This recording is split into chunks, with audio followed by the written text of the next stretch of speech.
ನಮಸ್ಕಾರ news 12 PM ಗೆ ಸ್ವಾಗತ. ನಾನು ಪೃಥ್ವಿರಾಜ್ ಹಾರ್ನಹಳ್ಳಿ. ಡಿಕೆ ಶಿವಕುಮಾರ್ಗೆ ಬಿಜೆಪಿ ಟ್ವೀಟ್ ಅಲ್ಲಿ ಟಾಂಗನ ಕೊಟ್ಟಿದೆ. ಮೇಕೆದಾಟು ವಿಚಾರದಲ್ಲಿ ಟ್ವೀಟ್ ಮಾಡಿ ತಿಳಿದಿರುವಂತದ್ದು. ತಮಿಳುನಾಡಿಗೆ ಪಾದಯಾತ್ರೆ ಯಾವಾಗ ಎಂದು ಟ್ವೀಟ್ ಅನ್ನ ಮಾಡಿದ್ದಾರೆ ಬಿಜೆಪಿ ರಾಜ್ಯ ಘಟಕದವರು. ಮೇಕೆದಾಟು ಜಾರಿಗೆ ಬಿಡಲ್ಲ ಎಂದಿದೆ ತಮಿಳುನಾಡು. ತಮ್ಮದೇ ಮೈತ್ರಿ ಪಕ್ಷದ ಸರ್ಕಾರದ ನಿರ್ಣಯಕ್ಕೆ ಮೌನವೇಕೆ? ತಮಿಳುನಾಡಿಗೆ ಡಿಕೆಶಿ ಪಾದಯಾತ್ರೆ ಮಾಡಲಿ ಅಂತ ಬಿಜೆಪಿ ಹೇಳಿದೆ. ಬಿಜೆಪಿಯ ತಮಿಳುನಾಡಿನ ನಿರ್ಧಾರನೂ ಕೂಡ ಇದೆ. ಅವರು ತಮ್ಮ ಪಕ್ಷದ ನಿರ್ಧಾರ ಏನಿದೆ ತಮಿಳುನಾಡಲ್ಲಿ ಅನ್ನೋದು ನೋಡ್ಕೊಬೇಕು. ಫಸ್ಟು ರಾಜಕೀಯ ಲಾಭಕ್ಕಾಗಿ ಡಿಕೆಶಿ 2 ಬಾರಿ ಪಾದಯಾತ್ರೆಯನ್ನ ಮಾಡಿದ್ರು. ಡಿಕೆಶಿಗೆ 2 ಬಾರಿ ಸುಳ್ಳಿನ ಜಾತ್ರೆ ಮಾಡಿ ಅಭ್ಯಾಸ. ಮತ್ತೊಂದು ಬಾರಿ ಪಾದಯಾತ್ರೆ ಮಾಡುವಂಥದ್ದು ಕಷ್ಟವಲ್ಲ. 3ನೇ ಬಾರಿ ರಾಜ್ಯದ ಹಿತದೃಷ್ಟಿಯಿಂದ ಪಾದಯಾತ್ರೆ ಮಾಡಲಿ ಬಿಜೆಪಿಯವರು ಮಾಡಬೇಕು ಇವ್ರ ಜೊತೆ. ಯಾಕೆಂದ್ರೆ ಎಐಎಡಿಎಂಕೆ ಕೂಡ ಸದನದಲ್ಲಿತ್ತು ನಿರ್ಣಯವನ್ನ ಕೈಗೊಳ್ಳಬೇಕಾದ್ರೆ ಅವರು ಸಪೋರ್ಟ್ ಮಾಡಿದ್ದಾರೆ. ಬಿಜೆಪಿ ಶಾಸಕ ಸಪೋರ್ಟ್ ಮಾಡಿದ್ದಾರೆ. ಬಿಜೆಪಿ ರಾಜ್ಯ ಘಟಕ ತಮಿಳುನಾಡಿನಲ್ಲಿ ಸಪೋರ್ಟ್ ಮಾಡಿದೆ ಮೇಕೆದಾಟು ವಿರುದ್ಧದ ನಿರ್ಣಯದ ವಿಚಾರಕ್ಕೆ ಸಂಬಂಧಪಟ್ಟಂತೆ. ಇವ್ರು ಬರೀ ಕಾಂಗ್ರೆಸ್ ಮೇಲೆ ಎತ್ತಾಕದಾಗ್ತಾ ಇದೆ ಬಿಟ್ರೆ ಇವ್ರೇನ್ ಮಾಡಿದ್ದಾರೆ ಮೇಕೆದಾಟು ವಿಚಾರದಲ್ಲಿ ಇದುವರೆಗೂ ಏನೂ ಇಲ್ಲ. ತಮಿಳುನಾಡು ಕಡೆಗೆ ಪಾದಯಾತ್ರೆ ಮಾಡಿ ಅಂತ ಟ್ವೀಟ್ ಮಾಡಿದ್ದಾರೆ. ಬರೀ ಟ್ವೀಟಾಸುರರಿದ್ದಾರೆ ಈ 2 ಪಕ್ಷದಲ್ಲೂ ಕೂಡ ಅಷ್ಟೇ. ಕಾಂಗ್ರೆಸ್ ಪಕ್ಷದಲ್ಲೂ ಅಷ್ಟೇ, ಬಿಜೆಪಿ ಪಕ್ಷದಲ್ಲೂ ಅಷ್ಟೇ. ಟ್ವೀಟ್ ಮಾಡ್ಕೊಂಡು ಕೂತ್ಕೊಳ್ಳೋದು ಕೆಲಸ. ಇನ್ನೇನು ಆರಾಮಾಗಿ ಟ್ವೀಟ್ ಮಾಡಿ ಬಿಸಾಕೋದು. ಅವರು ಅಲ್ಲಿ ಆ ಕಡೆಯಿಂದ ಒಂದು ಟ್ವೀಟ್ ಮಾಡ್ತಾರೆ. ಬರೀ ರಿಯಾಕ್ಷನ್ಗಳು. ಟ್ವೀಟ್ ಮಾಡಿ ಡಿಕೆ ಶಿವಕುಮಾರ್ಗೆ ಕೆಣಕಿದೆ ಬಿಜೆಪಿ. ಟ್ವೀಟಾಸುರರು ಇದ್ದಾರೆ ಕಾಂಗ್ರೆಸ್ ಮತ್ತೆ ಬಿಜೆಪಿಯಲ್ಲಿ. ಇನ್ನೇನು ಟ್ವೀಟ್ ಮಾಡೋಕ್ಕೆ ಅಂತಲೇ ಬಿಟ್ಟಿರ್ತಾರಲ್ಲ, ಟ್ವೀಟ್ ಮಾಡ್ತಾ ಇರ್ತಾರೆ. ಇವ್ರು ಏನು ಮಾಡಿದ್ದೀವಿ ಅನ್ನೋದು ಹೇಳ್ಕೊಳ್ತಾ ಇಲ್ಲ. ಈ ಟ್ವೀಟಲ್ಲಿ ಏನಾದರೂ ಮಾಡಿದ್ದಾರೆ ಅಂತ ಹೇಳ್ಕೊಂಡಿದ್ದಾರೆ ಬಿಜೆಪಿಯವರು. ನಾವೇನು ಮಾಡಿದ್ದೀವಿ? ಕೇಂದ್ರ ಸರ್ಕಾರ ರಾಜ್ಯ ಸರ್ಕಾರ ನಮ್ದಿದೆಯಪ್ಪ, ಮೇಕೆದಾಟಿಗೆ ನಾವಿಷ್ಟು ಬಿಜೆಪಿಯವ್ರು ಮಾಡಿದ್ದೀವಿ, ನೀವು ಕಾಂಗ್ರೆಸ್ ಅವರು ಏನು ಮಾಡಿಲ್ಲ ಅಂತ ಎಕ್ಸಾಂಪಲ್ ಕೊಡ್ಲಿ. ಏನೂ ಇಲ್ಲ. ಕಾಂಗ್ರೆಸ್ ಅವರು ಅಂದ್ರೆ ಡಿಕೆ ಶಿವಕುಮಾರ್ ಅವರು ಇನ್ನೊಮ್ಮೆ ತಮಿಳುನಾಡಿಗೆ ಪಾದಯಾತ್ರೆ ಮಾಡಲಿ ಅಂತ ಹಾಕಿದ್ದಾರೆ. ಅಲ್ಲಿ ಬಿಜೆಪಿನೂ ಸ್ವಾಮಿ, ತಮಿಳುನಾಡು ಬಿಜೆಪಿ ಕೂಡ ಇದೇ ರೀತಿಯಾದಂಥ ನಿರ್ಧಾರ ಮಾಡಿರೋದು. ನೀವು ಹೇಳಿ ಹೋಗ್ಲಿ. ಅಣ್ಣಾಮಲೈಯಲ್ಲಿ ಇದೇ ವಿಚಾರಕ್ಕೆ ಸಂಬಂಧಪಟ್ಟಂತೆ ಪ್ರತಿಭಟನೆ ಬೇರೆ ಮಾಡಿದ್ರು ಅಲ್ಲಿನ ಬಿಜೆಪಿಯವರು. ಇಲ್ಲಿ ಬರೀ ಟ್ವೀಟ್ ಮಾಡ್ಕೊಂಡು ಕೂತ್ಕೊಂಡ್ರೆ ಏನೂ ಆಗಲ್ಲ. Mekedatu Congress 1 tweet, BJP 1 tweet, ಇಬ್ರು ಒಂದೊಂದು ಟ್ವೀಟ್ ಮಾಡ್ಕೊಂಡು ಕೂತ್ಕೊಂಡ್ಬಿಡೋದು. ಆ ಮೇಕೆದಾಟು ಯೋಜನೆ ಹಂಗೆ ಇರುತ್ತೆ. ರಾಜಕೀಯ ದಾಳವಾಗಿ ಹಂಗೆ ಯೂಸ್ ಮಾಡ್ಕೊಳ್ತಿರ್ತಾರೆ. ಯಾವುದೇ ರೀತಿಯಲ್ಲೂ ಕೂಡ ಮೇಕೆದಾಟು ವಿಚಾರಕ್ಕೆ ಸಂಬಂಧಪಟ್ಟಂತೆ ಎಲ್ಲಿ ಏನು ಕೆಲಸ ಮಾಡ್ಬೇಕು ಅದನ್ನು ಮಾಡೋದು ಬಿಟ್ಟು ಇಲ್ಲ ಅವ್ರಿಗೆ ಟಾಂಗ್ ಕೊಡೋದು, ಅವ್ರು ಇವ್ರಿಗೆ ಟಾಂಗ್ ಕೊಡೋದು. 2 ಪಕ್ಷದವರು ಕೂಡ ಅಷ್ಟೇ. ಅವರು ಸರಿ ಇವ್ರು ತಪ್ಪು ಅಂತಲ್ಲ, ಇಬ್ರು ಪಕ್ಷದವರು ಇದನ್ನೇ ಮಾಡ್ತಿರೋದು. ಡಿಕೆ ಶಿವಕುಮಾರ್ ಅವರು ತಮಿಳುನಾಡಿಗೆ ಪಾದಯಾತ್ರೆ ಮಾಡಬೇಕಂತೆ ಅಲ್ಲಿ ಡಿಎಂಕೆ ಈ ರೀತಿಯಾದಂಥ ಒಂದು ನಿರ್ಧಾರವನ್ನ ಕೈಗೊಂಡಿದೆ ಅನ್ನೋ ಕಾರಣಕ್ಕೋಸ್ಕರ. ಇದ್ರ ಬಗ್ಗೆ ಮತ್ತಷ್ಟು ಡೀಟೇಲ್ಸ್ ಅನ್ನ ನೀಡ್ತಾರೆ ನಮ್ಮ ಪೊಲಿಟಿಕಲ್ ಬ್ಯೂರೋ ಮುಖ್ಯಸ್ಥರಾಗಿರುವಂತ ಚಿದಾನಂದ್ ಪಟೇಲ್. ನಮ್ಮ ಜೊತೆ ನೇರ ಸಂಪರ್ಕದಲ್ಲಿ ಜಾಯ್ನ್ ಆಗ್ತಾ ಇದ್ದಾರೆ. ಚಿದಾನಂದ್ ಪಟೇಲ್, ಆ ಟ್ವೀಟ್ ಅನ್ನ ನೋಡ್ತಾ ಇದ್ವಿ. ಡಿಕೆ ಶಿವಕುಮಾರ್ ಅವರು ತಮಿಳುನಾಡಿಗೆ ಒಂದು ಪಾದಯಾತ್ರೆ ಮಾಡಲಿ ಅಂತ ಬಿಜೆಪಿ ಹಾಕಿದೆ. ಅಟ್ಲೀಸ್ಟ್ ಅದ್ರಲ್ಲಿ ಮೆನ್ಷನ್ ಮಾಡಬೇಕಾಯ್ತು ಬಿಜೆಪಿ ಅವರು, ನಾವಿಷ್ಟೆಲ್ಲ ಸಾಧನೆ ಮಾಡಿಬಿಟ್ಟಿದ್ದೀವಿ ಮೇಕೆದಾಟು ಯೋಜನೆ ತರುವಂತ ನಿಟ್ಟಿನಲ್ಲಿ ಅಂತ. ಅದೇನೂ ಇಲ್ಲ. ಸುಮ್ಮನೆ ಟ್ವೀಟ್ ಮಾಡಿಬಿಡೋದು. ಇವರೇನೋ ಅಲ್ಲಿರುವಂಥ ಬಿಜೆಪಿ ಸಪೋರ್ಟ್ ಮಾಡಿಬಿಟ್ಟಿದೆ ಅನ್ನುವ ರೀತಿಯಲ್ಲಿ. ಅಲ್ಲಿನ ಬಿಜೆಪಿ ಘಟಕ ಇದೇ ಮಾಡ್ತಾ ಇದೆ. ತಮಿಳುನಾಡಿನ ಒಂದು ಬಿಜೆಪಿ ಮೇಕೆದಾಟು ವಿರುದ್ಧನೇ ನಿರ್ಣಯವನ್ನ ಕೈಗೊಂಡಿರೋದು. ಅವರು ಕೂಡ ಬೆಂಬಲವನ್ನ ಕೊಟ್ಟಿದ್ದಾರೆ ಅದಕ್ಕೆ. ಪೃಥ್ವಿರಾಜ್ ಹಾರ್ನಹಳ್ಳಿ, ಮೇಕೆದಾಟು ಯೋಜನೆ ವಿಚಾರ ತಮಿಳುನಾಡು ಮತ್ತು ಕರ್ನಾಟಕದ ರಾಜಕೀಯ ಪಕ್ಷಗಳಿಗೆ ರಾಜಕೀಯ ಆಹಾರ ಆಗ್ತಿದೆ ಹೊರತು ಯಾವರಿಗೂ ಕೂಡ ಇಚ್ಛಾಶಕ್ತಿ ಇಲ್ಲ. ನಿನ್ನೆಷ್ಟೇ ತಮಿಳುನಾಡು ಸರ್ಕಾರ ವಿಧಾನಸಭೆಯಲ್ಲಿ ಏನು ಮೇಕೆದಾಟು ಯೋಜನೆ ವಿರೋಧಿಸಿ ನಿರ್ಣಯವನ್ನು ಕೈಗೊಂಡರು. ನಿರ್ಣಯದ ಬೆನ್ನಿಗೆ ಇವತ್ತು ರಾಜ್ಯ ಸರ್ಕಾರ ಏನು ಮಾಡಬೇಕು, ಅದಕ್ಕೆ ಸಂಬಂಧಪಟ್ಟಕ್ಕೆ ಸಭೆಗಳನ್ನ ಮಾಡಬೇಕು, ವಿಪಕ್ಷದವರನ್ನ ಏನು ವಿಶ್ವಾಸಕ್ಕೆ ತೆಗೆದುಕೊಳ್ಬೇಕು ಮತ್ತು ಮುಂದಿನ ಹೋರಾಟಗಳಿರ್ಬೋದು ಮತ್ತು ಕಾನೂನಿನ ಹೋರಾಟ ಸಂಬಂಧಪಟ್ಟ ಹಾಗೆ ಮತ್ತು ಸರ್ಕಾರ ತೆಗೆದುಕೊಳ್ಳುವ ಕ್ರಮಗಳ ಬಗ್ಗೆ ಇವತ್ತು ಏನು ಮುಖ್ಯಮಂತ್ರಿಗಳು ಸಭೆಯನ್ನು ಕರೆದು ಚರ್ಚೆ ಮಾಡಬೇಕಾಗಿತ್ತು. ಆದರೆ ಬದಲಾಗಿ ರಾಜ್ಯ ಬಿಜೆಪಿ ಇದೀಗ ಟ್ವೀಟ್ ಮುಖಾಂತರ ಒಂದು ಕಡೆ ಕಾಂಗ್ರೆಸ್ನ ಕಾಲೆಳೆಯುವ ಕೆಲಸಕ್ಕೆ ಮುಂದಾಗಿರುವಂಥದ್ದು.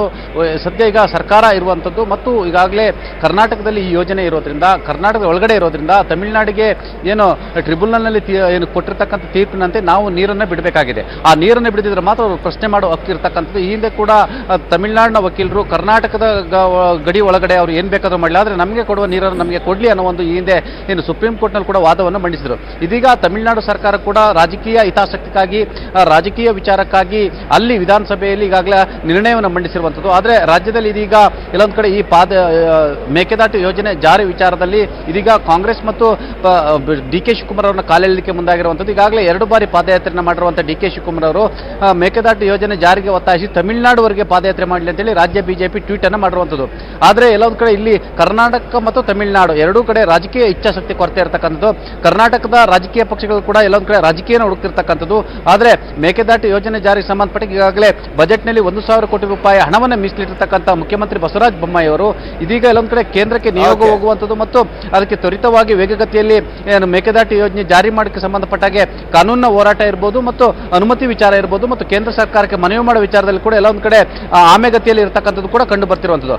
ಒಟ್ಟಾರೆ ಇಚ್ಛಾಶಕ್ತಿ ಕೊರತೆ ಇಲ್ಲಿ ಎದ್ದು ಕಾಣ್ತಿರುವಂಥದ್ದು ಸ್ಪಷ್ಟ ಅಂತ ಹೇಳ್ಬೋದು. ಸರಿಯಾಗಿ ಇಚ್ಛಾಶಕ್ತಿ ಇಲ್ಲ. ಇನ್ನೊಂದು ಪಕ್ಷಕ್ಕೆ ಹೋಗಿ ಹೇಳ್ತಾ ಇದ್ದಾರೆ, ಅವ್ರು ಅದ್ ಮಾಡ್ಲಿ ಇದ್ ಮಾಡ್ಲಿ ಅಂತ ಹೇಳ್ತಾರೆ. ಥ್ಯಾಂಕ್ ಯು ಚಿದಾನ್ ಪಟೇಲ್ ನಿಮ್ಮೆಲ್ಲ ಡೀಟೇಲ್ಸ್ಗಾಗಿ. ಬಿಡಿಎ ಬ್ರೋಕರ್ಗಳೇ ದೊಡ್ಡ ಕುಳಗಳು. 200 ದಲ್ಲಾಳಿಗಳ ಲಿಸ್ಟ್, 9 ಜನ ಟಾರ್ಗೆಟ್. ಇವರದ್ದು ಮನೆಗಳಲ್ಲ, ಮಹಲ್ಗಳು, ಹೈ ಎಂಡ್ ಕಾರ್ಗಳು. ACB mega raid.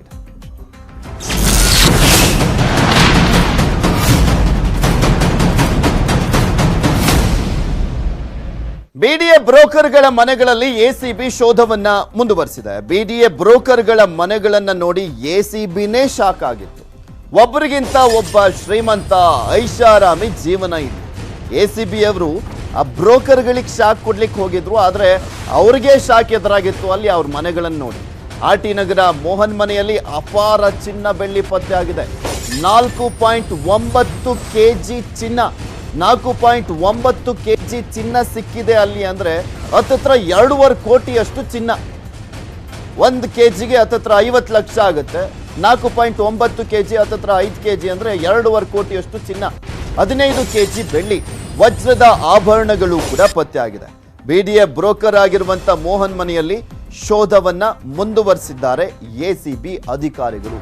ಏನ್ ಬ್ರೋಕರ್ಗಳಾಗಿದ್ರ, ಏನ್ ಕೆಲಸ ಮಾಡ್ತಾ ಇದ್ರೋ ಏನೋ ಗೊತ್ತಿಲ್ಲ. ಬಟ್ ಎಸಿಬಿ ಅಧಿಕಾರಿಗಳು ದಾಳಿಯನ್ನ ಮಾಡಿದಂತ ಸಂದರ್ಭದಲ್ಲಿ ನಿಮ್ಗೆ ತೋರಿಸ್ತಾ ಇದೀವಿ, ಗಮನಿಸ್ತಾ ಇದ್ದೀರಾ. 4.9 kg ಅಷ್ಟು ಚಿನ್ನ ಸಿಕ್ಕಿದೆ, 15 kg ಅಷ್ಟು ಬೆಳ್ಳಿ ಸಿಕ್ಕಿರುವಂಥದ್ದು. ಒಬ್ಬೊಬ್ರು ಮನೆಯಲ್ಲೂ ಕೂಡ ಒಂದೊಂದು ರೀತಿಯಾದಂಥ ಬೆಲೆ ಬಾಳುವಂಥ ವಸ್ತುಗಳು ಸಿಗ್ತಾ ಇದ್ದಾವೆ. ಒಬ್ಬೊಬ್ರು ಮನೆಯಲ್ಲಿ ಒಂದೊಂದು ರೀತಿಯಾಗಿದೆ. ಇದ್ರ ಬಗ್ಗೆ ಮತ್ತಷ್ಟು ಡೀಟೇಲ್ಸ್ ಅನ್ನ ನೀಡ್ತಾರೆ ನಮ್ಮ ಪ್ರತಿನಿಧಿ ಮಂಜುನಾಥ್. ನೇರ ಸಂಪರ್ಕದಲ್ಲಿ ಜಾಯ್ನ್ ಆಗ್ತಾ ಇದ್ದಾರೆ. ಎಸ್ ಮಂಜು, ನೋಡ್ತಾ ಇದೀವಿ ಒಬ್ಬೊಬ್ರು ಮನೆಯಲ್ಲೂ ಕೂಡ ಒಂದೊಂದು ರೀತಿಯಾದಂಥ ಬೆಲೆ ಬಾಳುವಂಥ ವಸ್ತುಗಳು ಸಿಗ್ತಾ ಇರುವಂಥದ್ದು, ಆಭರಣಗಳು ಸಿಗ್ತಾ ಇದೆ, ಚಿನ್ನ ಬೆಳ್ಳಿ ಈ ರೀತಿಯಾಗಿ. ಹೆಚ್ಚಿನ ಅಪ್ಡೇಟ್ಸ್ ಏನ್ ಲಭ್ಯವಾಗ್ತದೆ, ಯಾರ್ಯಾರ ಮನೆಯಲ್ಲಿ ಇನ್ನು ಏನೇನು ಸಿಗ್ತಾ ಇದೆ ಅಂತ?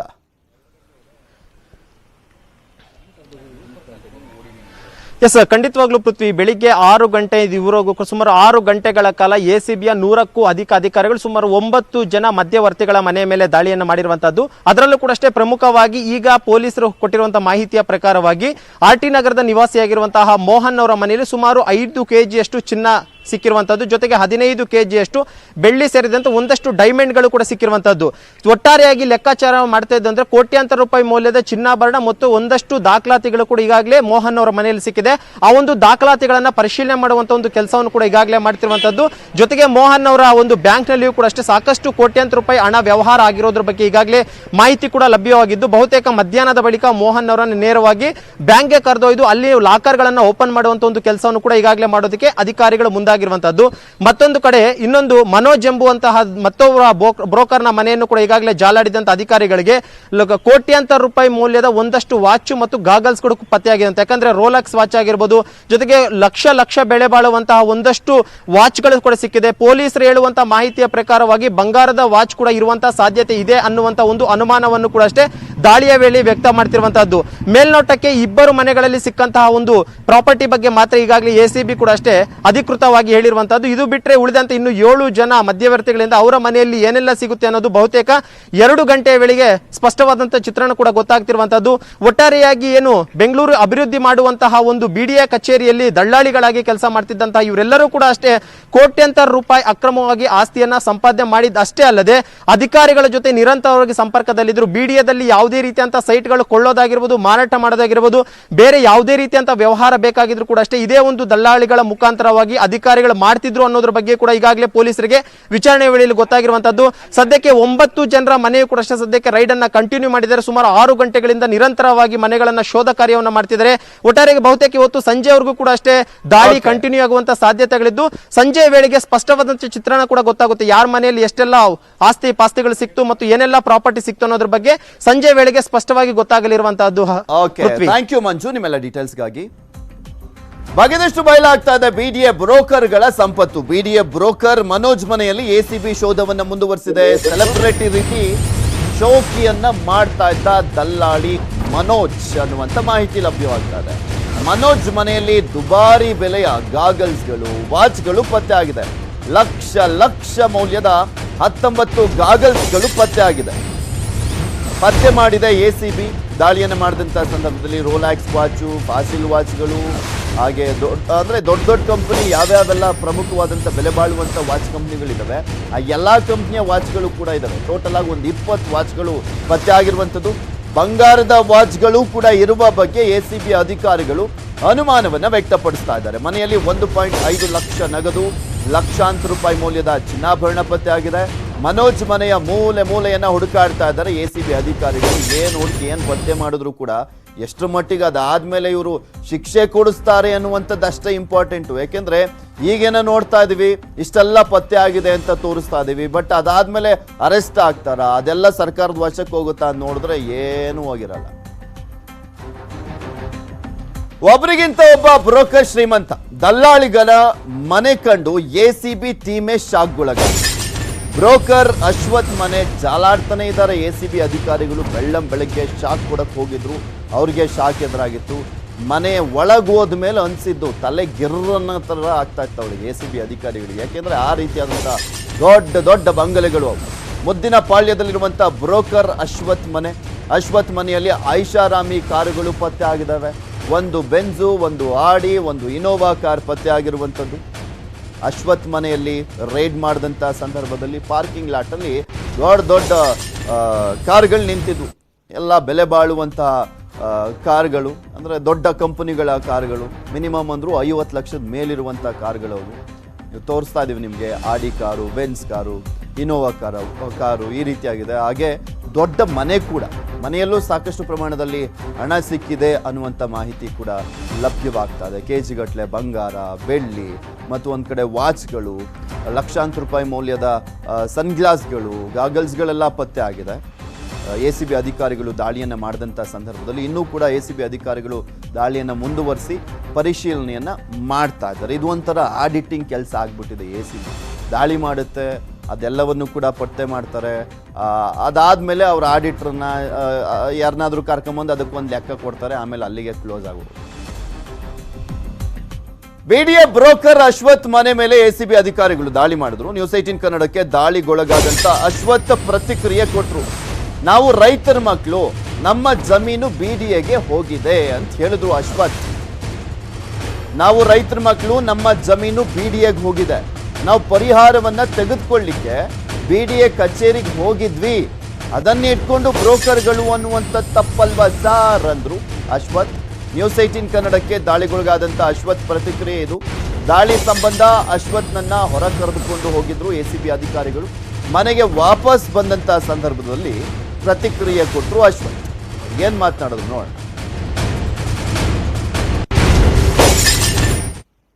ಸರ್ ಅಲ್ಲ ಸರ್, ಈಗ ನಾವು ರೈತರ ಮಕ್ಕಳು ಸರ್. ಇಲ್ಲಿ ನಮ್ದು ಜಮೀನು ಬಿಡಿಯಾಗಿ ಹೋಗಿದೆ, ಅದಕ್ಕೋಸ್ಕರ ನಾವು ಹೋಗಿ ಅಲ್ಲಿ ಕಾಂಪನ್ಸೇಷನ್ ತಗೊಳ್ಳೋದಕ್ಕೆ ಒಂದು 2-3 ದಿನ ಓಡಾಡಿರ್ಬೋದು.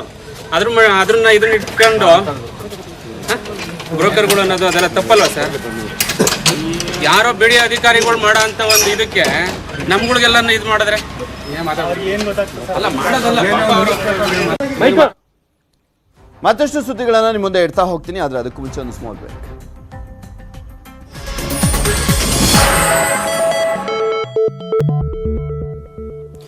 ಬಿಡಿಎ ಬ್ರೋಕರ್ಗಳ ಮನೆಗಳ ಮೇಲೆ ದಾಳಿ ಆಗ್ತಾ ಇರೋದು ಬಗ್ಗೆ ತೋರಿಸ್ತಾ ಇದ್ವಿ. ಯಾರ್ಯಾರ ಮನೆಯಲ್ಲಿ ಏನೇನ್ ಸಿಕ್ಕಿದೆ, ಯಾವ್ಯಾವ ರೀತಿಯಾದಂಥ ಬೆಲೆ ಬಾಳುವ ವಸ್ತುಗಳು ಪತ್ತೆ ಆಗಿದೆ ಅನ್ನುವಂಥದ್ದನ್ನ. ಮತ್ತು ಒಬ್ಬ ಬ್ರೋಕರ್ ಮುನಿರತ್ನ ಮನೆ ಮೇಲೂ ಕೂಡ ಎಸಿಬಿ ಅಧಿಕಾರಿಗಳು ದಾಳಿಯನ್ನು ಮಾಡಿದ್ರು. ಕೋಟ್ಯಾಂತರ ರೂಪಾಯಿ ಮೌಲ್ಯದ ಆಸ್ತಿ ಪಾಸ್ತಿ ಪತ್ತೆ ಆಗ್ತಾ ಇದೆ. ಮುನಿರತ್ನ ಬಂಗಲೆ, ಮಲ್ಲತ್ತಹಳ್ಳಿಯಲ್ಲಿರುವಂಥ ಮುನಿರತ್ನ ಅಲಿಯಾಸ್ ರತ್ನವೇಲ್ ಮನೆ ಅದು. ಬಂಗಲೆಗೆ ಲಕ್ಷಾಂತರ ರೂಪಾಯಿ ಮೌಲ್ಯದ ಇಂಟೀರಿಯರ್ ಡಿಸೈನ್ ಅನ್ನ ಮಾಡಲಾಗಿದೆ. ಮನೆಯಲ್ಲೇ ಸ್ವಿಮ್ಮಿಂಗ್ ಪೂಲ್ ಇದೆ, ಹೋಮ್ ಥಿಯೇಟರ್ ಇರುವಂಥದ್ದು, ಮನೆಯಲ್ಲೇ ಲಿಫ್ಟ್ ಕೂಡ ಇದೆ ಮುನಿರತ್ನ ಮನೆಯಲ್ಲಿ. ಎಸಿಬಿಯಿಂದ ದಾಖಲೆಗಳ ಪರಿಶೀಲನೆ ಆಗ್ತಾ ಇದೆ. ಯಾವ್ಯಾವ ರೀತಿಯಾಗಿ ಇದೆಲ್ಲವನ್ನು ಮಾಡಿಸ್ಕೊಂಡ್ರು, ಏನು ಎತ್ತ ಅನ್ನೋದ್ರ ಬಗ್ಗೆ ಈಗ ಆಲ್ರೆಡಿ ದಾಖಲೆಗಳ ಪರಿಶೀಲನೆಯನ್ನ ಮಾಡ್ತಾ ಇದ್ದಾರಂತೆ ಎಸಿಬಿ ಅಧಿಕಾರಿಗಳು. ನಿಮಗೆ ತೋರಿಸ್ತಾ ಇದ್ದೀವಿ ಆ ಮನೆಯ ಒಳಾಂಗಣದಲ್ಲಿ ಯಾವ ರೀತಿಯಾಗಿದೆ ಅನ್ನುವಂಥದ್ದು. ಐಷಾರಾಮಿ ಹೋಟೆಲ್ಗಳನ್ನ ಅಥವಾ ಈ ನಾವು ಪ್ಯಾಲೇಸ್ ಹೋದಂಥ ಸಂದರ್ಭದಲ್ಲಿ ಯಾವ್ಯಾವ ರೀತಿಯಾಗಿ ಒಂದು ಭವ್ಯವಾದಂಥ ಬಂಗಲೆ ಎಲ್ಲ ಇರುತ್ತೆ ಒಳಗಡೆ, ಆ ರೀತಿಯಾಗೇ ಇದೆ. ಇದು ಮುನಿರತ್ನ ಮನೆ. ಇವರು ಕೂಡ BDAಯ ಮತ್ತೊಬ್ಬರು ಬ್ರೋಕರ್. 200 ಜನ ಬ್ರೋಕರ್ ಲಿಸ್ಟ್ನಲ್ಲಿ ಈ 9 ಜನರ ಮನೆಗಳ ಮೇಲೆ ಮಾತ್ರ ಇನ್ನೂ ದಾಳಿ ಮಾಡಿರೋದು.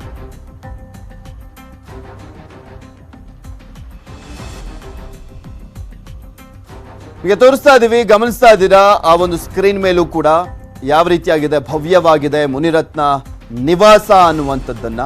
ಎಲ್ಲ ಫುಲ್ ಹೈಫೈ ಲೈಫು. ಈ 9 ಜನ ಬ್ರೋಕರ್ಗಳದ್ದು ಕೂಡ ತುಂಬಾ ಹೈಫೈ ಲೈಫು. ಯಾರು ನೋಡಿದ್ರು ಕೂಡ ಬೆಲೆ ಬಾಳುವಂಥ ವಸ್ತುಗಳೇ ಪತ್ತೆ ಆಗ್ತದೆ ಅವ್ರ ಮನೆಯಲ್ಲಿ. 5 kg ಚಿನ್ನ, 15 kg ಬೆಳ್ಳಿ, ಹಾಗೆ ಕೆಲವರ ಮನೆಗಳಲ್ಲಿ ಐಷಾರಾಮಿ ಕಾರುಗಳಿದ್ದಾವೆ. ಇನ್ನು ಕೆಲವ್ರ ಮನೆಯಲ್ಲಿ ಹತ್ತತ್ರ 2 ಕೋಟಿ ಮೌಲ್ಯದ್ದೆಲ್ಲ ಒಂದೊಂದು ವಾಚ್ಗಳು ಕೂಡ ಪತ್ತೆ ಆಗಿರುವಂಥದ್ದು. ಈ ರೀತಿಯಾಗಿ ಐಷಾರಾಮಿ ಜೀವನವನ್ನ ಮಾಡ್ತಾ ಇದ್ರು. ಅದಕ್ಕೂ BDAನಲ್ಲಿ ಆಗಿದ್ದಂಥ ಭ್ರಷ್ಟಾಚಾರಕ್ಕೂ ಲಿಂಕ್ ಇದೆಯಾ ಅನ್ನುವಂಥದ್ರ ಬಗ್ಗೆ ಈಗ ACB ಪತ್ತೆ ಮಾಡಬೇಕಾಗಿದೆ. ಇದ್ರ ಬಗ್ಗೆ ಮತ್ತಷ್ಟು ಡೀಟೇಲ್ಸ್ ಅನ್ನ ನೀಡ್ತಾರೆ ನಮ್ಮ ಪ್ರತಿನಿಧಿ ಮುನಿರಾಜು. ದೂರವಾಣಿ ಸಂಪರ್ಕದಲ್ಲಿ ಜಾಯ್ನ್ ಆಗ್ತಾ ಇದ್ದಾರೆ. ಮುನಿರಾಜು, ಮುನಿರತ್ನ ಮನೆಯಲ್ಲಿ ಇನ್ನೂ ಕೂಡ ACB ಅಧಿಕಾರಿಗಳು ದಾಳಿಯನ್ನ ಮುಂದುವರಿಸಿದ್ದಾರೆ. ಈಗ ಆಲ್ರೆಡಿ ಉಳಿದಿರುವಂತ 8 ಅಂದ್ರೆ ಬ್ರೋಕರ್ಗಳ ಮನೆ ಮೇಲೂ ಕೂಡ ದಾಳಿ ಆದಂತಹ ಸಂದರ್ಭದಲ್ಲಿ ದೊಡ್ಡ ಮಟ್ಟದಲ್ಲಿ ಬೆಲೆ ಬಾಳುವಂತ ವಸ್ತುಗಳು ಪತ್ತೆ ಆಗಿದ್ವು. ಮುನಿರತ್ನ ಮನೆಯಲ್ಲಿ ಏನೇನು ಪತ್ತೆ ಆಗ್ತಾ ಇದೆ ಅಂತ? ಪೃಥ್ವಿ, ಈಗಾಗಲೇ ಮುನಿರತ್ನ ಮನೆಯಲ್ಲೂ ಸಹ ಒಂದು ಅಧಿಕಾರಿಗಳು ಒಂದು ರೈಡ್ ಅನ್ನು ಮಾಡಿರುವಂತದ್ದು. DYSP ಜಗದೀಶ್ ನೇತೃತ್ವದ ತಂಡ ಈಗಾಗಲೇ ಬೆಳಗ್ಗೆ ಹಿಂದಲೂ ಸಹ ಒಂದು ದಾಳಿಯನ್ನ ಮಾಡಿ ಒಂದು ಶೋಧವನ್ನ ಕೈಗೊಂಡಿದ್ದಾರೆ. ಅವ್ರ ಮನೆಯಲ್ಲಿ ಒಂದು ಐಷಾರಾಮಿ ಒಂದು ಏನು ಸ್ವಿಮ್ಮಿಂಗ್ ಪೂಲ್ ಇರ್ಬೋದು, ಮತ್ತೆ ಹೋಮ್ ಥಿಯೇಟರ್ ಇರ್ಬೋದು, ಈ ರೀತಿ ಒಂದು ದುಬಾರಿ ಬೆಲೆ ಒಂದು ಇಂಟೀರಿಯರ್ ಡಿಸೈನ್ಗಳು ಸಹ ಮಾಡಿಸಿರುವಂತದ್ದು ಈಗ ಗೊತ್ತಾಗಿರುವಂತದ್ದು. ಆದ್ರಿಂದ ಅವ್ರ ಮನೆಯಲ್ಲಿ ಇರುವಂತಹ ಒಂದು ಚಿನ್ನ, ಬೆಳ್ಳಿ, ನಗದು ಮತ್ತೆ ಆಸ್ತಿ ಪತ್ರಗಳು ಮತ್ತೆ ಅವರ ಆದಾಯದ ಮೂಲ ಏನಿದೆ ಪ್ರಮುಖವಾಗಿ ಅದನ್ನು ಸಹ ಒಂದು ಶೋಧ ಮಾಡಿ ಯಾವ ಮೂಲದಿಂದ ಇವರು ಆದಾಯವನ್ನು ಪಡಿತಾ ಇದ್ರು, ಮತ್ತೆ ಎಷ್ಟು ಆದಾಯ ಇದೆ ಇವರಿಗೆ ವಾರ್ಷಿಕವಾಗಿ ಅನ್ನೋದ್ರ ಬಗ್ಗೆ ಕೆಲವು ದಾಖಲೆಗಳನ್ನ ವಶಕ್ಕೆ ಪಡ್ಕೊಂಡು ಅದನ್ನ ಚೆಕ್ ಮಾಡ್ತಿರೋದನ್ನ ಸಹ ಈಗ ಅಧಿಕಾರಿಗಳು ಮಾಡ್ತಾ ಇರುವಂತದ್ದು. ಮತ್ತೆ ಅದೇ ರೀತಿ ಮುದ್ದಿನ ಪಾಳ್ಯದಲ್ಲಿ ಅಶ್ವಥ್ ಏನಿದ್ದಾರೆ ಅವ್ರ ಮನೆಯಲ್ಲಿ ಸಹ ಒಂದು ACB ರೈಡ್ ಆಗಿದೆ. ಅಲ್ಲಿ ಸಹ ಒಂದು DYSP ಒಂದು ನೇತೃತ್ವದಲ್ಲಿ ಅಧಿಕಾರಿಗಳ ತಂಡ ಒಂದು ಪರಿಶೀಲನೆ ಮಾಡ್ತಾ ಇರುವಂತದ್ದು. ಈ ವೇಳೆ ಅವರಿಗೆ ಸಂಬಂಧಪಟ್ಟಂತ 3 ಐಷಾರಾಮಿ ಕಾರುಗಳು ಸಿಕ್ಕಿರುವಂತದ್ದು. ಮತ್ತೆ ಅದೇ ರೀತಿ ಒಂದು ವಾಣಿಜ್ಯ ಕಟ್ಟಡ ಸಹ ಪತ್ತೆಯಾಗಿದೆ. ಮತ್ತೆ ಇದೇ ವೇಳೆ ಅವರನ್ನ ಹೊರಗಡೆ ಕರ್ಕೊಂಡೋಗಿ ಕೆಲವು ವಾಣಿಜ್ಯ ಕಟ್ಟಡವನ್ನು ಪರಿಶೀಲನೆ ಸಹ ಮಾಡಿದ್ರು. ಈ ಸಂದರ್ಭದಲ್ಲಿ ಅಶ್ವಥ್ ಅವರು ಒಂದು ಪ್ರತಿಕ್ರಿಯೆಯನ್ನು ಸಹ ಕೊಟ್ಟಿದ್ದಾರೆ. ಏನಂತಂದ್ರೆ, ನಾವು ರೈತರ ಮಕ್ಕಳು, ಈ ಒಂದು ಭಾಗದಲ್ಲಿ ರೈತರ ಮಕ್ಕಳಾಗಿದ್ವಿ, ಮತ್ತೆ ನಮ್ಮ ಜಮೀನು ಸಹ BDAಗೆ ಹೋಗಿದೆ. ಅದರಿಂದ ಅಲ್ಲಿ ಬಂದಂತ ಕೆಲವು ಪರಿಹಾರದ ಹಣ ಏನಿದೆ ಅದಕ್ಕೋಸ್ಕರ ನಾವು BDAಗೆ 3-4 ಬಾರಿ ಓಡಾಟವನ್ನು ಮಾಡಿದ್ವಿ. ಅದನ್ನು ಬಿಟ್ಟರೆ ನಮ್ಮನ್ನೇ ಬ್ರೋಕರ್ಗಳು ಅಂತ ಹೇಳಿ ಬಿಂಬಿಸಿ ಈ ರೀತಿ ದಾಳಿ ಮಾಡಿರುವಂತದ್ದು ಎಷ್ಟು ಸರಿ ಅಂತ ಹೇಳಿ ಅವರು ಒಂದು ಪ್ರಶ್ನೆಯನ್ನು ಸಹ ಮಾಡಿದ್ದಾರೆ. ಪೃಥ್ವಿ, ಅಲ್ಲ ಮುನಿರಾಜು, ಈ ರೀತಿಯಾದಂಥ ದಾಳಿ ನಾವು ನೋಡ್ತಾನೆ ಇರ್ತೀವಿ. ಓಕೆ, ಈ ಬಾರಿ 9 ಜನ ಬ್ರೋಕರ್ಗಳ ಮನೆ ಮೇಲೆ ದಾಳಿ ಆಗಿರುವಂಥದ್ದು ಕೂಡ ಒಂದು ದೊಡ್ಡ ಶಾಕ್ ಅಂತ ನಾವು ನೋಡ್ತಾ ಇದ್ರು ಕೂಡ ಇದು ಅದಾದ್ಮೇಲೆ ಏನಾಗುತ್ತೆ, ಯಾವ ರೀತಿಯಾಗಿ ಇಂಪ್ಲಿಮೆಂಟ್ ಆಗುತ್ತೆ ಅನ್ನೋದನ್ನ ನೋಡೋದಾದ್ರೆ ಏನೂ ಆಗಿರಲ್ಲ. ಇದು ಬರೀ ದಾಳಿ ಅಷ್ಟೇ, ಸುಮ್ಮನೆ ಆಡಿಟಿಂಗ್ ಮಾಡಿ ಬಂದಂಗಾಗುತ್ತೆ ACB ಅಧಿಕಾರಿಗಳು. ಖಂಡಿತ ಪೃಥ್ವಿ, ಯಾಕಂದ್ರೆ ಈ ಮೊದಲು ಸಹ BDA ಕಚೇರಿ ಮೇಲೆ ಒಂದು ಸರಣಿ ಸುಮಾರು 5-6 ದಿನಗಳ ಕಾಲ ದಾಳಿಯನ್ನ ಮಾಡಿ ಶೋಧ ಮಾಡಿದ್ರು. ನಂತರ ಪ್ರಾಸಿಕ್ಯೂಷನ್ಗೆ ಅನುಮತಿ ತೆಗೆದುಕೊಂಡು ಒಂದು ತನಿಖೆ ಮಾಡಿದ್ರು. ಆದ್ರೆ ಆನಂತರ ಕೇಸ್ಗಳು ಎಲ್ಲಿವರೆಗೂ ತನಿಖೆ ಆಯ್ತು ಮತ್ತೆ ಏನಾಯ್ತು ಅನ್ನೋದ್ರ ಬಗ್ಗೆ ಇನ್ನೂ ಒಂದು ನಿಗೂಢವಾಗಿ ಉಳ್ಕೊಳ್ಳುತ್ತೆ. ಮತ್ತೆ ಈಗ ಅದೇ ಒಂದು ದಾಳಿಗೆ ಸಂಬಂಧಪಟ್ಟಂತೆ ಈಗ ಇದು ಕಂಟಿನ್ಯೂಸ್ ಆಗಿ ಕೆಲವು ಮಧ್ಯವರ್ತಿಗಳು ಮತ್ತೆ ಏಜೆಂಟ್ಗಳ ಮೇಲೆ ದಾಳಿ ಅಂತೇಳಿ ಈಗ ಮತ್ತೆ ಇವತ್ತು ಮಾಡಿರೋದು. ಆದ್ರೆ ಇದು ಮುಂದೆ ಎಲ್ಲಿವರೆಗೂ ತನಿಖೆಯನ್ನು ಕೈಗೆತ್ಕೊಂಡು ಹೋಗ್ತಾರೆ ಅನ್ನೋದು ಸಹ ಈಗ ಕಾದ್ ನೋಡ್ಬೇಕಾಗುತ್ತೆ. ಯಾಕಂದ್ರೆ ಸರ್ಕಾರಿ ಅಧಿಕಾರಿಗಳ ಮೇಲೆ ACB ದಾಳಿ ಮಾಡಿದ್ರೆ ಒಂದು ಅರ್ಥ ಇರುತ್ತೆ. ಮತ್ತೆ ಈಗ ಒಂದು ಖಾಸಗಿ ವ್ಯಕ್ತಿಗಳ ಮೇಲೆ ಒಂದು ದಾಳಿಯನ್ನ ಮಾಡಿರೋದ್ರಿಂದ ಇದು ತನಿಖೆ ಯಾವ ರೀತಿ ನಡೆಯುತ್ತೆ, ಎಷ್ಟು ತನಿಖೆಯನ್ನು ಎತ್ಕೊಂಡು ಹೋಗ್ತಾರೆ ಅನ್ನೋದು ಈಗ ಕಾದ್ ನೋಡ್ಬೇಕಾಗಿದೆ. ಓಕೆ, ಥ್ಯಾಂಕ್ ಯು ಮುನಿರಾಜು ನಿಮ್ಮೆಲ್ಲ ಡೀಟೇಲ್ಸ್ಗಾಗಿ. ಜೀವ ತೆಗೆದ ಅಂಡರ್ ಪಾಸ್ ಸ್ಥಿತಿಗತಿ ಹೇಗಿದೆ? BBMP ನಿರ್ಲಕ್ಷ್ಯಕ್ಕೆ ಇನ್ನಷ್ಟು ಬಲಿಬೇಕು. ಬೆಂಗಳೂರಲ್ಲಿ news 18 mega reality check. Underpass fail, reality check.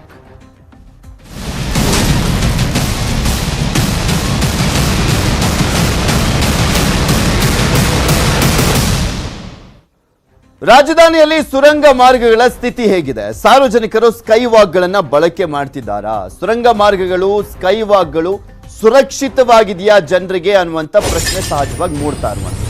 Under pass, sky ವಾಕ್ಗಳ ನಿರ್ವಹಣೆ ಸರಿ ಇದೆಯಾ? ನಿಜವಾಗ್ಲೂ ಮಳೆ ನೀರು ಹೊರಬಿಡ್ಲಿಕ್ಕೆ ಸೂಕ್ತ ವ್ಯವಸ್ಥೆ ಇದೆಯಾ? ಎಲ್ಲ ಅಂಡರ್ ಪಾಸ್ಗಳಲ್ಲೂ ಆ ರೀತಿಯಾದಂಥ ವ್ಯವಸ್ಥೆಯನ್ನು ಮಾಡಲಾಗಿದೆಯಾ? ಓಕೆ, ಮಳೆ ನೀರು ಬಂದಂಥ ಸಂದರ್ಭದಲ್ಲಿ ಯಾವ ರೀತಿಯಾಗಿ ಇರುತ್ತೆ ಪರಿಸ್ಥಿತಿ, ಅಲ್ಲಿ ಏನೇನೆಲ್ಲ ಒಂದು ಕ್ಲೀನ್ನೆಸ್ ಅನ್ನ ಕಾಪಾಡುವಂತ ನಿಟ್ಟಿನಲ್ಲಿ ರಕ್ಷಣೆಗೋಸ್ಕರ ಏನ್ ಮಾಡಿದ್ದಾರೆ, ಇವೆಲ್ಲವೂ ಕೂಡ ಪ್ರಶ್ನೆಗಳು ಬರ್ತವೆ. News 18 Kannada mega reality check ಅನ್ನ ಮಾಡಿದೆ. ಬೆಳಗ್ಗೆಯಿಂದಲೂ ಕೂಡ ನಿಮಗೆ ತೋರಿಸ್ತಾ ಇದ್ವಿ ಯಾವ್ಯಾವ ರೀತಿಯಾಗಿ ಯಾವ್ಯಾವ ಅಂಡರ್ ಪಾಸ್ ನಲ್ಲಿ ಎಂತ ವ್ಯವಸ್ಥೆಯನ್ನ ಮಾಡಿದೆ BBMP ಅಂತ. ಆಲ್ಮೋಸ್ಟ್ ಎಲ್ಲೂ ಕೂಡ ಸರಿಯಾಗಿ ನಿರ್ವಹಣೆ ಇಲ್ಲದ ಕಾರಣಕ್ಕೋಸ್ಕರನೇ ಸಾಕಷ್ಟು ಅಂಡರ್ ಪಾಸ್ಗಳು ಹಳ್ಳ ಹಿಡಿದಿದ್ದಾವೆ. ಬೆಂಗಳೂರಿನಲ್ಲಿ 19 ಕಡೆ ಪಾದಚಾರಿ ಸುರಂಗ ಮಾರ್ಗಗಳು ಇರುವಂತದ್ದು. ಸುರಂಗ ಮಾರ್ಗಗಳಲ್ಲಿ ಮಳೆ ನೀರು, ಕೊಳಚೆ ನೀರು, 48 ಕಡೆ ಸ್ಕೈ ವಾಕ್ಗಳನ್ನು ಕೂಡ ನಿರ್ಮಿಸಿದೆ BBMP. ಅದು ಕೂಡ ಸರಿಯಾಗಿ ನಿರ್ವಹಣೆ ಮಾಡ್ತಾ ಇಲ್ಲ. ಪಾದಚಾರಿ ಸುರಂಗ ಮಾರ್ಗ, ಪಾದಚಾರಿ ಮೇಲ್ಸೇತುವೆ ನಿರ್ಮಾಣ ಮಾಡಿದೆ, ಬಟ್ ಯಾವುದ್ರಲ್ಲೂ ಕೂಡ ನೆಟ್ಟಾಗಿ ನಿರ್ವಹಣೆ ಮಾಡದಿರುವಂತ ಹಿನ್ನೆಲೆಯಲ್ಲಿ ಎಲ್ಲವೂ ಕೂಡ ಒಂದ್ ಕಡೆ ಈ ಪಾದಚಾರಿ ಮಾರ್ಗಗಳು, ಸುರಂಗ ಮಾರ್ಗಗಳೆಲ್ಲವೂ ಕೂಡ ಗಬ್ಬು ನಾರ್ತಾ ಇದ್ದಾವೆ. ಸರಿಯಾದಂಥ ವ್ಯವಸ್ಥೆ ಇಲ್ಲ, ಸರಿಯಾಗಿ ಕ್ಲೀನ್ ಮಾಡಲ್ಲ, ಕೋಟಿ ರಿಲೀಸ್ ಮಾಡ್ಕೊಳ್ತಾರೆ BBMP ಬಜೆಟ್ ಬಂದಂಥ ಸಂದರ್ಭದಲ್ಲಿ. ಬಟ್ ಅದು ಯಾವುದನ್ನು ಕೂಡ ಉಪಯೋಗಿಸ್ಕೊಳ್ಳಲ್ಲ. ಅದು ಯಾರು ಜೇಬಿಗೆ ಹೋಗಿ ಸೇರುತ್ತೆ ಅನ್ನೋದನ್ನ ನಾವು ಹೇಳಬೇಕಾಗಿಲ್ಲ, ನಿಮಗೂ ಕೂಡ ಗೊತ್ತಿರುತ್ತೆ. ಅಧಿಕಾರಿಗಳು ಅಥವಾ ರಾಜಕಾರಣಿಗಳು ಇವರೆಲ್ಲರೂ ಕೂಡ ನುಂಗ್ ನೀರು ಕುಡಿದು ಬಿಡ್ತಾರೆ. ಅದಕ್ಕೆ ಇವ್ಯಾವನ್ನು ಸರಿಯಾಗಿ ನಿರ್ವಹಿಸಲ್ಲ. ಜೀವದ ಹಂಗನ್ನ ತೊರೆದು ರಸ್ತೆಯನ್ನ ದಾಟಬೇಕಾಗಿದೆ ಸಾರ್ವಜನಿಕರು. ಕೆಲವೆಡೆ ನಿರ್ವಹಣೆ ಸಮಸ್ಯೆಯಿಂದ ಸುರಂಗ ಮಾರ್ಗಗಳಿಗೆ ಬೀಗವನ್ನ ಹಾಕಲಾಗಿದೆ. ಮಳೆ ಬಂದ್ರೆ ನೀರು ಹರಿದು ಸುರಂಗ ಮಾರ್ಗದಲ್ಲಿ ಸಂಗ್ರಹ ಆಗುತ್ತೆ. ಸಂಗ್ರಹವಾಗಿರುವಂತ ನೀರು ಹೊರ ತೆಗೆಯೋದಕ್ಕೆ ಸೂಕ್ತ ವ್ಯವಸ್ಥೆಗಳೇ ಇಲ್ಲ. ಭದ್ರತಾ ಸಿಬ್ಬಂದಿ ನಿಯೋಜನೆ ಮಾಡುವಂತ ನಿಯಮವಿದ್ದರೂ ಕೂಡ ನಿರ್ಲಕ್ಷ್ಯವನ್ನ ವಹಿಸಿದೆ. ಯಾವುದೇ ನಿಯಮಗಳನ್ನ ಕೂಡ ಪಾಲಿಸಿಲ್ಲ BBMP. ಪರಿಶೀಲನೆ ನಡೆಸಬೇಕಾದಂತ ಅಧಿಕಾರಿಗಳು ಡೋಂಟ್ ಕೇರ್ ಅಂತ ಇದ್ದಾರೆ. ಆ ಅಧಿಕಾರಿಗಳು ತಲೆನೂ ಹಾಕ್ತಾ ಇಲ್ಲ. ಸಾರ್ವಜನಿಕರು ಆರೋಪವನ್ನು ಮಾಡಿ ಆಕ್ರೋಶ ವ್ಯಕ್ತಪಡಿಸಿದ್ದೇ ಬಂತು. ಆದರೆ ಕುಂಭಕರ್ಣ ನಿದ್ದೆಯಿಂದ ಮಾತ್ರ ಎದಂತ ಇಲ್ಲ BBMP. ಹೆಬ್ಬಾಳ ಪಾದಚಾರಿ ಮಾರ್ಗದಿಂದ ನಮ್ಮ ಪ್ರತಿನಿಧಿ ಮಂಜುನಾಥ್ ಅಲ್ಲಿ ಯಾವ ರೀತಿಯಾಗಿದೆ ಒಂದು ಸುರಂಗ ಮಾರ್ಗ ಅನ್ನುವಂಥದ್ರ ಬಗ್ಗೆ ಒಂದು ಪ್ರತ್ಯಕ್ಷ ವರದಿ ಕೊಟ್ಟಿದ್ದಾರೆ, ನೋಡ್ಕೊಂಬರೋಣ. ಅಂಡರ್ ಪಾಸ್ ನಲ್ಲಿ ನಿನ್ನೆ ನೀರು ತುಂಬಿಕೊಂಡಿದ್ದಂತ ಒಂದು ಕಾರಣಕ್ಕೋಸ್ಕರ ರಸ್ತೆಯನ್ನು ದಾಟುವಂತಹ ಸಂದರ್ಭದಲ್ಲಿ 14 ವರ್ಷದ ವಿದ್ಯಾರ್ಥಿನಿ ಸಾವನ್ನಪ್ಪಿರುವಂತಹ ಘಟನೆ ನಿನ್ನೆ ನಡೆದಿತ್ತು. ಈಗ ನಾನು ಎಕ್ಸಾಕ್ಟ್ ಆಗಿ ಹೆಬ್ಬಾಳದ ಅಂಡರ್ ಪಾಸ್ ಏನಿದೆ ಆ ಒಂದು ಅಂಡರ್ ಪಾಸ್ ನ ಬಳಿ ಇದ್ದೀನಿ. ನೀವು ದೃಶ್ಯದಲ್ಲಿ ನೋಡ್ತಾ ಇರ್ಬೋದು, ನೀವು ಇದೇ ಒಂದು ಅಂಡರ್ ಪಾಸ್ ನಲ್ಲಿ ನಿನ್ನೆ ನೀರು ತುಂಬಿಕೊಂಡಿತ್ತು. ಯಾಕಂದ್ರೆ ಮೊನ್ನೆ ರಾತ್ರಿ ಬಿದ್ದಂತಹ ಮಳೆಯಿಂದಾಗಿ ಅಂಡರ್ ಪಾಸ್ ನ ಒಳಭಾಗದಲ್ಲಿ ನೀರು ತುಂಬಿಕೊಂಡಿತ್ತು. ನೀರು ತುಂಬಿಕೊಂಡಿದ್ದಂತ ಒಂದು ಕಾರಣಕ್ಕೋಸ್ಕರ ಅಂಡರ್ ಪಾಸ್ ಅನ್ನ ಸಾರ್ವಜನಿಕರು ಉಪಯೋಗ ಮಾಡ್ತಿರ್ಲಿಲ್ಲ. ಈಗ ನೀವು ದೃಶ್ಯದಲ್ಲಿ ನೋಡ್ತಾ ಇರ್ಬೋದು, ಈಗ ನೀರನ್ನ ತೆಗೆದಿದ್ದಾರೆ. ಯಾಕಂದ್ರೆ ನಿನ್ನೆ ಇನ್ಸಿಡೆಂಟ್ ಆದಂತಹ ಬಳಿಕ BBMP ಅಧಿಕಾರಿಗಳು ಸ್ಥಳಕ್ಕೆ ಬರ್ತಾರೆ, BWSSP ಅಧಿಕಾರಿಗಳು ಕೂಡ ಅಷ್ಟೇ ಸ್ಥಳಕ್ಕೆ ಬರ್ತಾರೆ. ಬಂದಂತಹ ವೇಳೆಯಲ್ಲಿ ಇಲ್ಲಿದ್ದಂತಹ ನೀರನ್ನ ಈಗಾಗಲೇ ತೆರವು ಮಾಡಿದ್ದಾರೆ. ಆದ್ರೆ ಪ್ರತಿ ಬಾರಿಯೂ ಕೂಡ ಅಷ್ಟೇ ಮಳೆ ಬಂದಂತಹ ಟೈಮ್ನಲ್ಲಿ ಇಲ್ಲಿ ನೀರು ಸರಾಗವಾಗಿ ಬರ್ತಾನೆ ಇರುತ್ತೆ. ಜೊತೆಗೆ ಪಬ್ಲಿಕ್ ಓಡಾಡೋಕೆ ಸಾಕಷ್ಟು ರೀತಿಯಂತ ಒಂದು ತೊಂದರೆಗಳು ಕೂಡ ಆಗ್ತಾ ಇರುತ್ತೆ. ಈ ಒಂದು ಕಾರಣಕ್ಕೋಸ್ಕರ ಎಲ್ಲೋ ಒಂದು ರೀತಿ ಈ ಒಂದು ಇನ್ಸಿಡೆಂಟ್ ನೆನ್ನೆ ಏನು ಘಟನೆ ಆಯಿತು ಒಂದು ಘಟನೆಗೆ ಪ್ರಮುಖವಾದಂತಹ ಕಾರಣ ಅಂದ್ರೆ ಅಧಿಕಾರಿಗಳ ಒಂದು ನಿರ್ಲಕ್ಷ್ಯ ಅಂತ ಹೇಳ್ಬೋದು. ಯಾಕಂದ್ರೆ ನಿನ್ನೆ ಮುಂಜಾನೆಯಿಂದಲೂ ಕೂಡ ಅಷ್ಟೇ ಇಲ್ಲಿ ಸಂಬಂಧಪಟ್ಟಂತಹ ಅಧಿಕಾರಿಗಳಿಗೆ ಮಾಹಿತಿಯನ್ನ ಕೊಟ್ಟಿದ್ರು, ನೀರು ತುಂಬಿಕೊಂಡಿದೆ, ದಯವಿಟ್ಟು ನೀರನ್ನ ತೆರವು ಮಾಡಿ, ಓಡಾಡೋಕೆ ಕಷ್ಟ ಆಗ್ತಿದೆ ಅನ್ನುವಂತಹ ಮಾತನ್ನು ಕೂಡ ಅಷ್ಟೇ ಹೇಳ್ತಾನೆ ಇದ್ರು. ಆದ್ರೂ ಕೂಡ ಅಷ್ಟೇ ಎಲ್ಲೋ ಒಂದು ರೀತಿ ನಿರ್ಲಕ್ಷ್ಯವನ್ನ ವಹಿಸಿದಂತ ಒಂದು ಕಾರಣಕ್ಕೋಸ್ಕರ ನಿನ್ನೆ ಒಂದು 14 ವರ್ಷದ ಬಾಲಕಿ ಒಂದು ಅಂಡರ್ ಪಾಸ್ ನ ಒಳಭಾಗದಲ್ಲಿ ಬರ್ತಿದ್ದಂತ ಬಾಲಕಿ ಏಕಾಏಕಿ ಈ ಒಂದು ರಸ್ತೆಯ ಭಾಗದಲ್ಲಿ ಬರ್ತಾರೆ. ಆ ಒಂದು ಸಂದರ್ಭದಲ್ಲಿ ಈ ಒಂದು ಘಟನೆ ಆಗಿದೆ. ಇಲ್ಲಿ ನೀವು ನೋಡ್ತಾ ಇರ್ಬೋದು, ಒಂದಷ್ಟು ಜನ ಪಬ್ಲಿಕ್ ಕೂಡ ಅಷ್ಟೇ ತಮ್ಮ ಆಕ್ರೋಶವನ್ನ ವ್ಯಕ್ತ ಮಾಡ್ತಿದ್ರೆ. ಹೇಳಿ ನೀವೇ ನೋಡೋಣ. ಈಗ ಫುಲ್ಲು ಟೈಲ್ಸ್ ಹಾಕಿದಾರಲ್ವಾ, ನೀರ್ ಹೇಗೆ ಹೋಗುತ್ತೆ? ನೀರಿಲ್ಲ, ಅಲ್ಲಿಂದ ಬಂದೇ ಬರುತ್ತೆ. ನೆನೆ ನಾನು ಕೂಡ ರೋಡ್ ಕ್ರಾಸ್ ಮಾಡ್ಕೊಂಡು ಹೋದೆ, ಗೊತ್ತಾ? ಅಂದ್ರೆ ಮಳೆ ಬಂದಂತ ಟೈಮ್ ಪ್ರತಿ ಬಾರಿ ಇದೇ ರೀತಿ ಸಮಸ್ಯೆ ಆಗುತ್ತೆ. ಪ್ರತಿ ಬಾರಿ ಇರುತ್ತೆ. ಯಾವಾಗ್ಲೂ ಒಂದಿನ ಅವ್ರು ಕ್ಲೀನ್ ಮಾಡೋದು, ಎವ್ರಿ ಟೈಮ್ ಕ್ಲೀನ್ ಮಾಡಲ್ಲ. ಅಂದ್ರೆ ಒಂದ್ಸಲಿ ಮಳೆ ನೀರು ನಿಂತ್ರೆ ಎಷ್ಟು ದಿನಗಳ ಕಾಲ ನಿಲ್ಲುತ್ತೆ ಮೇಡಮ್? ಇಲ್ಲಿ 2-3 ದಿನ ಇದ್ದೇ ಇರುತ್ತೆ ಸರ್, ಕಂಟಿನ್ಯೂ ಆಗಿರುತ್ತೆ. ಇವಾಗ ಅಲ್ಲಾದ್ರೂ ಏನಾದ್ರೂ ನೀರು ಒಳಗಡೆ ಬರ್ದಾಗ ಮಾಡಬೇಕು, ಇಲ್ಲಾಂದ್ರೆ ಇಲ್ಲಾದ್ರೂ ಕ್ಲಿಯರ್ ಮಾಡ್ಬೇಕಲ್ವಾ?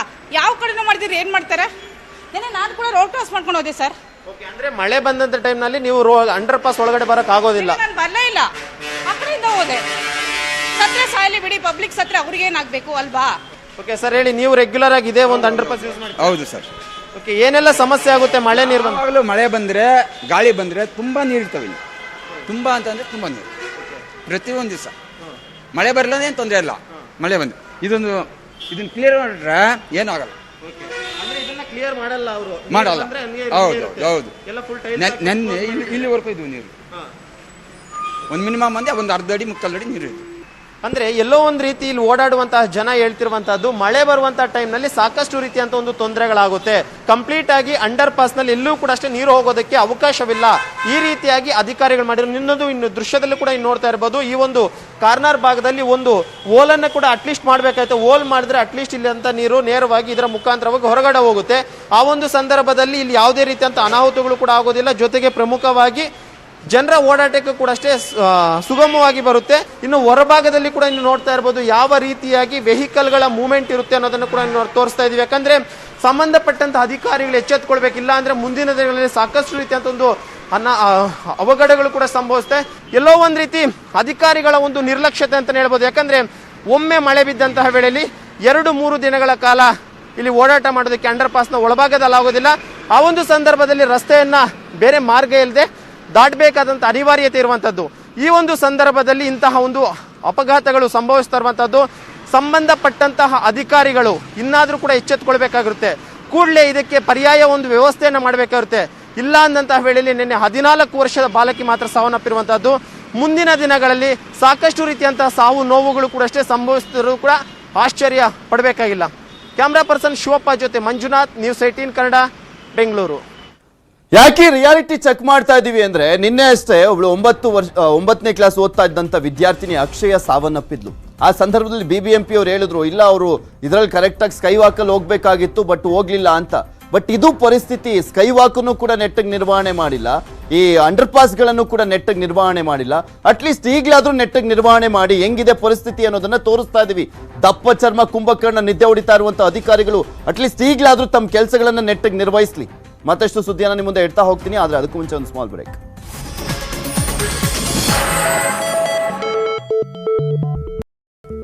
ದಿವಂಗತ ಪವರ್ ಸ್ಟಾರ್ ಪುನೀತ್ ರಾಜ್ಕುಮಾರ್ ಅವರಿಗೆ ಗೌರವ ಡಾಕ್ಟರೇಟ್ ಅನ್ನು ನೀಡಲಾಗಿದೆ. ಇಂದು ಮೈಸೂರು ವಿಶ್ವವಿದ್ಯಾನಿಲಯದಿಂದ ನಟ ಪುನೀತ್ ರಾಜ್ಕುಮಾರ್ ಅವರಿಗೆ ಗೌರವ ಡಾಕ್ಟರೇಟ್ ಪ್ರದಾನ ಮಾಡಲಾಗಿದೆ. ಪುನೀತ್ ಪತ್ನಿ ಅಶ್ವಿನಿ ಪುನೀತ್ ರಾಜ್ಕುಮಾರ್ ಗೌರವ ಡಾಕ್ಟರೇಟ್ ಪ್ರಶಸ್ತಿಯನ್ನು ಸ್ವೀಕರಿಸಿದ್ರು. ಕಾರ್ಯಕ್ರಮದಲ್ಲಿ ಡಾಕ್ಟರ್ ರಾಜ್ಕುಮಾರ್ ಫ್ಯಾಮಿಲಿ ಆಗಮಿಸಿದ್ದು ನಟ ರಾಘವೇಂದ್ರ ರಾಜ್ಕುಮಾರ್ ಹಾಗೂ ಪತ್ನಿ ನಟ ವಿನಯ್ ರಾಜ್ಕುಮಾರ್, ರಾಜ್ಕುಮಾರ್ ಮಗಳು ಲಕ್ಷ್ಮೀ ಗೋವಿಂದು ಹಾಗೂ ಮೊಮ್ಮಕ್ಕಳು ಭಾಗಿಯಾಗಿದ್ದರು. ಪ್ರಶಸ್ತಿ ಸ್ವೀಕರಿಸುವ ವೇಳೆ ಅಪ್ಪು ಪತ್ನಿ ಅಶ್ವಿನಿ ಭಾವುಕರಾದರು. ಎಷ್ಟು ಈ ಕ್ಷಣದವರೆಗಿನ ಸುದ್ದಿಗಳು ನೋಡ್ತಾ ಇರಿ ನ್ಯೂಸ್ 18 ಕನ್ನಡ. ಜಾಲ ನಮ್ಮದು, ಬಲ ನಿಮ್ಮದು.